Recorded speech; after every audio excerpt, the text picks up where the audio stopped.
everybody, I'm KC and welcome to the latest First Impressions video, which this time is the continuation of my somewhat scripted initial thoughts on the news that dropped at San Diego Comic-Con. Now, I had intended for this all to be in one video, but Marvel dropped so much news that kind of warranted a video all its own. And, you guys seem to enjoy it. But there was also a lot of other stuff that I was excited about from San Diego Comic-Con that was announced this year. So this video will be covering literally everything else. And because, like with the Marvel one, there's a lot here, we're just gonna jump right in with something you might not expect, His Dark Materials. I have not read the novels this upcoming series is apparently based on, nor did I know anything about this project until the reveals at Comic-Con. Frankly, I only took a look because I kept seeing Lin-Manuel Miranda in the press releases for the convention, and I was wondering what the heck he was doing there. It couldn't have just been for Ducktales. But with that said, this does look like something I'll be checking out. The trailer they released presents this really cool world where people have these sort of animal companions called demons. Now this is something I had heard of before, but mostly I just see it used as fanfiction AUs a lot. And in that context, it's never been something that's held my attention for very long. But watching it in the trailer and hearing the concept discussed at the panel, it kind of reminds me of how much I wanted a Pokemon partner, and how I used to imagine people I knew and even fictional characters, what Pokemon would be their partner. I don't know if that's the right thing to take away or not, but that's the kind of vibe I got. And the idea took me back to being a kid and really liking the idea of that companion for life kind of thing. Like, I'm sure if the fact that this is on HBO, it means it's probably going to get more intense, and especially with the subject matter and allegory I hear is covered in the books. It's probably more complicated than that, but on concept alone, it at the very least looks intriguing and something that I've found appealing in the past. I was initially drawn to this because of Mr. Miranda. The cast looks like an exceptional bunch as a whole. Like, that girl from Logan is in it, and James McAvoy. Hell yes. The characters seem diverse and interesting, and what I've heard of the story has me intrigued. Whether or not the show itself will hook me, we'll have to wait and see, but I'll definitely check out the first episode at least. And if you guys would like to see a first impressions video on that when it comes out, let me know. I'm going into very uncharted territory here, so I'm not sure if there is an audience for my thoughts on this. But if there is, again, let me know. If anything, it'll be a reason for people to keep their HBO subscriptions a little longer after Game of Thrones and Veep have ended. Now, just because we covered everything from Marvel doesn't mean we're done with superheroes, like The Flash. God, I love this show. Like, even if their trailers are vague, they always manage to get me pumped to run back to Central City during Comic-Con. But the way they said this season was going to go sounds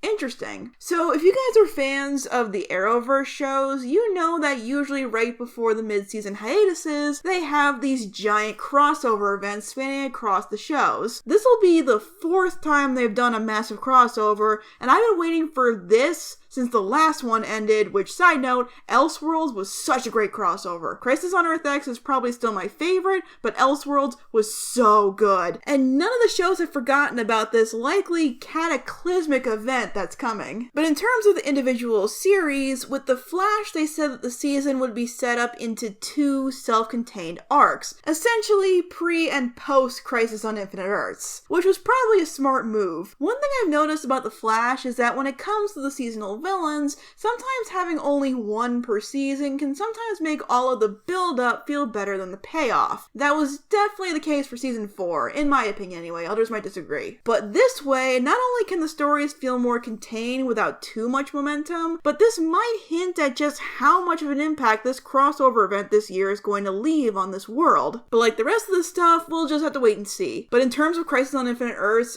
someone told me that Kevin Conroy is going to be appearing in live action as an older version of Batman, and that when I just thought I couldn't be more excited for this event, they dropped that Oh my god, please tell me that Batwoman's gonna be in it too. I really, really want that. But speaking of villains, this year we have Dr. Ramsey Rosso, aka Bloodwork. And if you thought I didn't know much about Marvel, I really know nothing about the DC stuff beyond the basics. So I have no idea who this guy is. But just from the trailer, he comes off as really creepy. Like, probably the creepiest villain since, I don't know, Zoom? And his motivations of wanting to sustain immortality could really strike a chord with our heroes, who have suffered terrible losses over the years and even more recently. On top of that, there's Iris's growing journalism career, our obligatory new Wells, Ralph's potential backstory and continued sleuthing skills, and Barry's continuing struggle at trying to be the best hero we can be. This has the potential to be yet another amazing season. But I swear, if we don't address that stinking newspaper once and for all this season,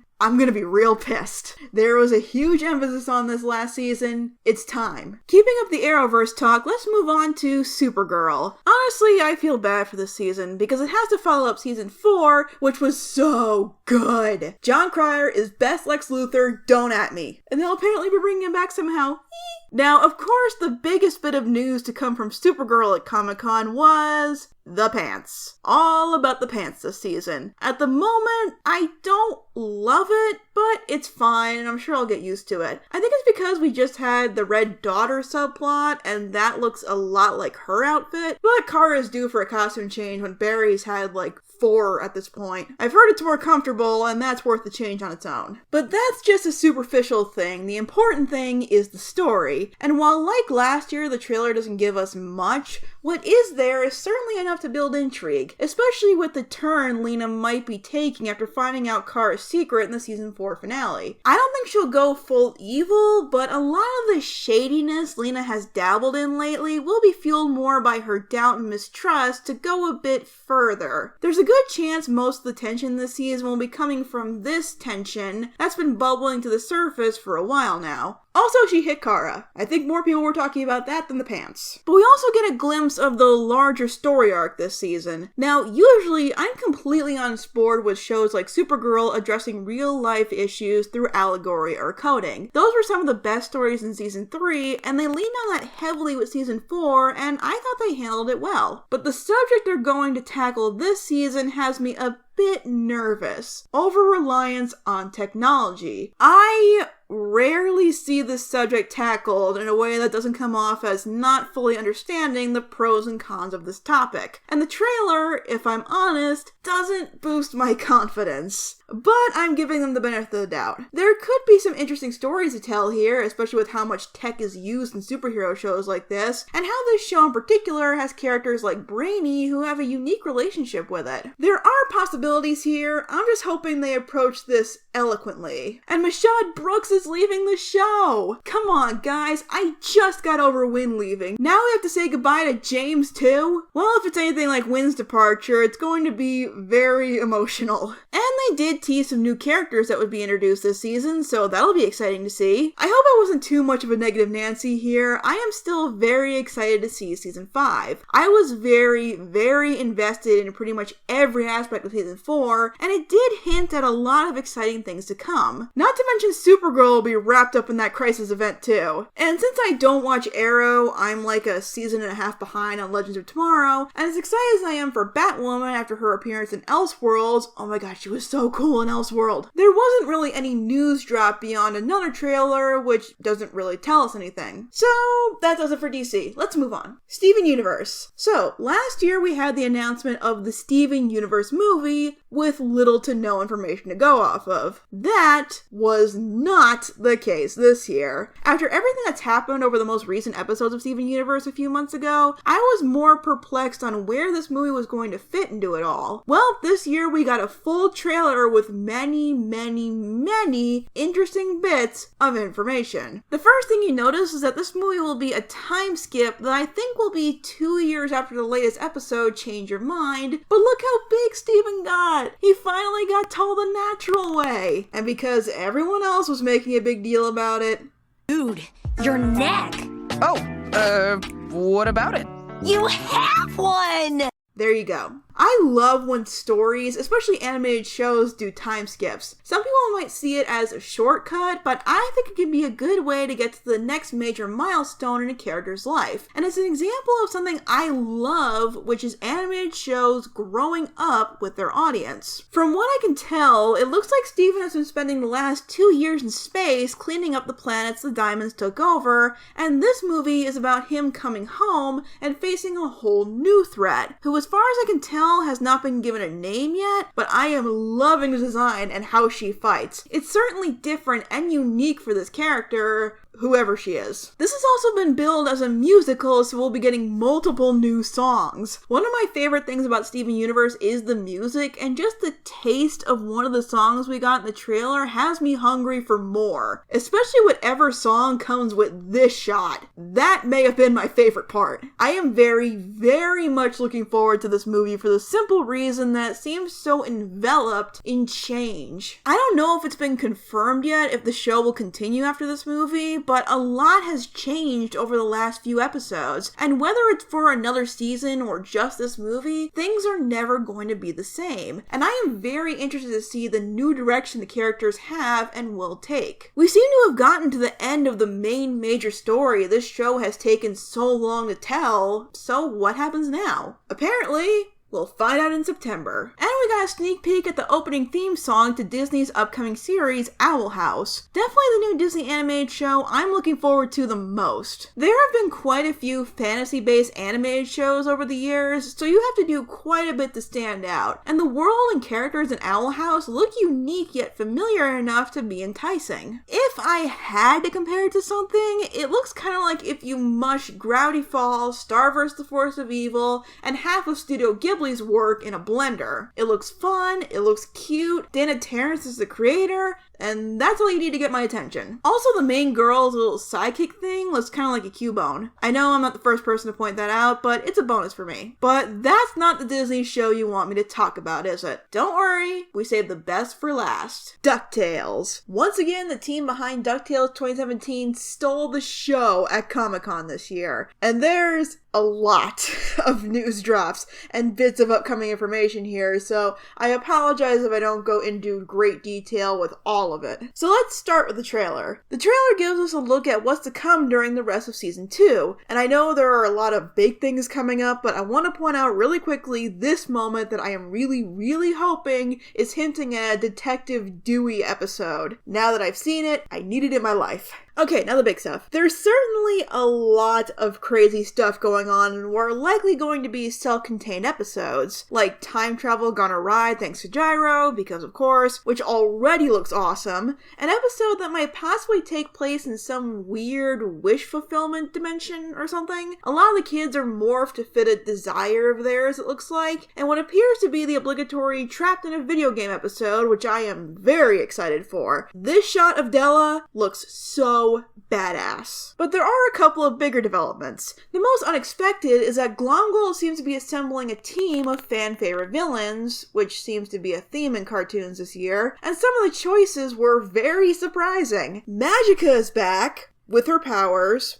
somehow. Well, I'm sure they'll explain that. And the return of Don Carnage. Heck yeah! I was honestly never expecting to see him again. This likely has to do with the bet Glomgold has with Scrooge, and it will be interesting to see how that plays into the second major plot of this season, the growing threat of the Moon People. Now, there's a lot of ways this could go, and there was a lot of exciting things to see from the story in this trailer, but the thing I find most intriguing are shots and moments like this. If I were to guess, either because of Lunaris or Glomgold, the rest of the Duck family goes missing or is captured, leaving Scrooge to assemble a ragtag army to rescue them. And given what's going on with Donald lately, it's more likely Lunaris. What I find interesting is that could be a good companion piece to the Season 1 finale. In Shadow War, Scrooge was captured and the rest of the family had to prove themselves and their bond and rescue him. And possibly this time, now that bond has been solidified, it's taken away, and Scrooge has to call in all sorts of beloved characters to save them. But that's not the most important part.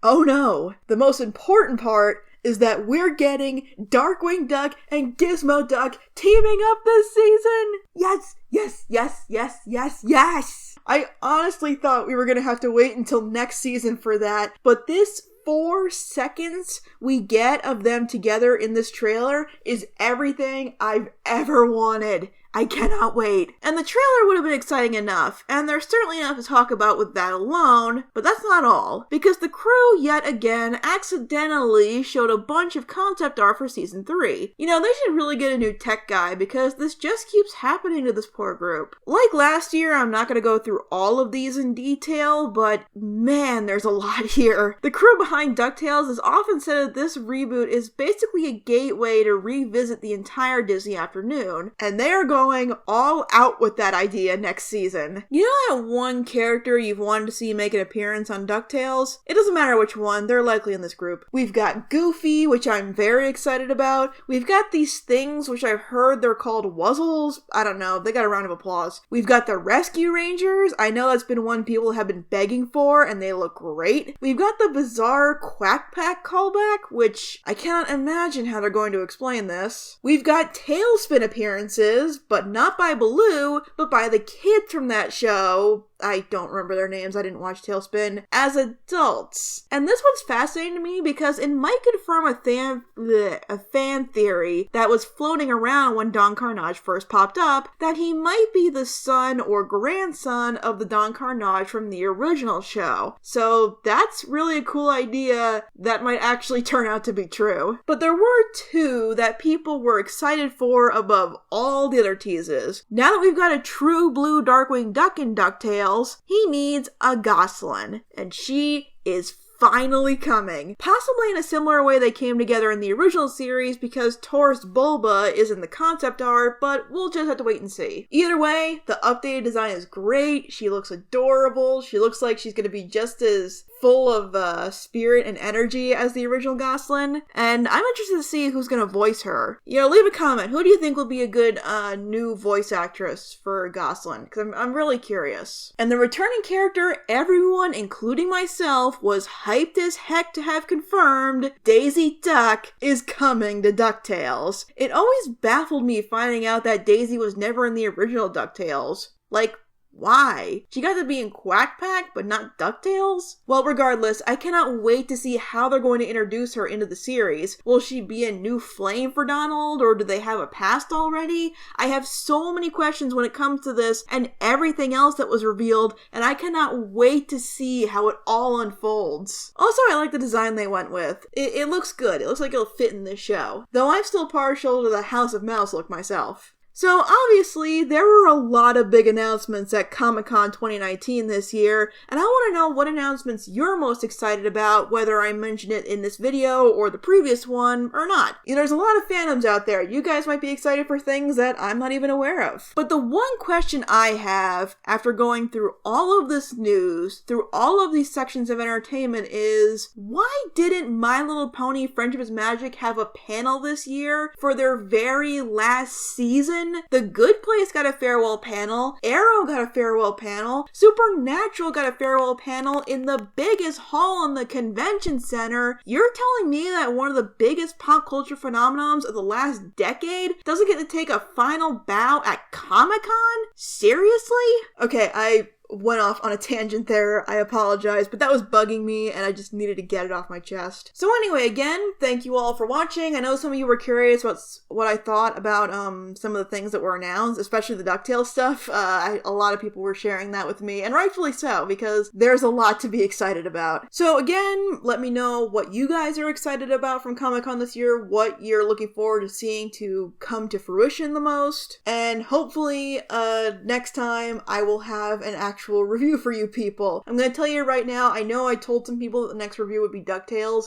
It's not gonna be, I'm sorry. It's just, I expected to finish that video before Spider-Man Far From Home came out, and I did not. So to keep up to Infinity War and beyond, Spider-Man Far From Home will be the next video, and then after that, we've got the big 100th episode coming up. So stay tuned for that. But for right now, that's it from me. Thanks for watching, and I'll see you guys next time.